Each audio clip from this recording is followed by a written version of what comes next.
Nah ini uji coba bikin mengurangi apa namanya, mengurangi apa gas-gas. Nah ini kan tabung angin, ini semacam kompresor lah. Nah diisi, nah begini caranya coy. Nah menggunakan regulatornya ndak ada keran.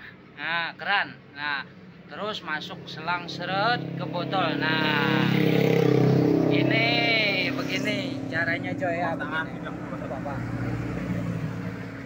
Ini kita taruh 80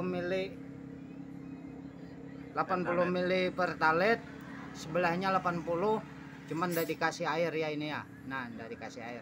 Kalau ini dikasih air sekitar 200 gram, 200 mili, tambah ini sekitar berapa mili tadi. Nah itulah, terus naik ke sini, jalan seret, jalan, nah tembuslah ke sini. Cuman kita ndak bisa menyambungkan ke sini bos. Nah harusnya kita sambungkan ke sini, cuman ndak bisa. Ini buat camping-camping cocok ini, ndak bakal kehabisan gas.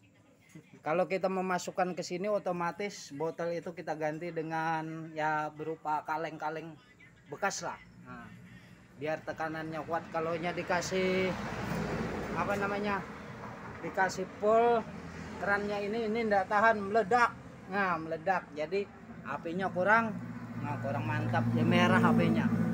Rencananya mau dikasih ke sini nih, jadi itunya diganti tuh yang botol itu, biar deras bisa keluar di sini agak biru lah apinya. Ini kan merah banyak, ujar banjar tuh latarnya banyak. Nah kayak itu jar infonya bubuhannya Nah selamat menyimak, jangan lupa like, komen, dan subscribe di channel My Lab Udin, My Lab Kalsel. Oke.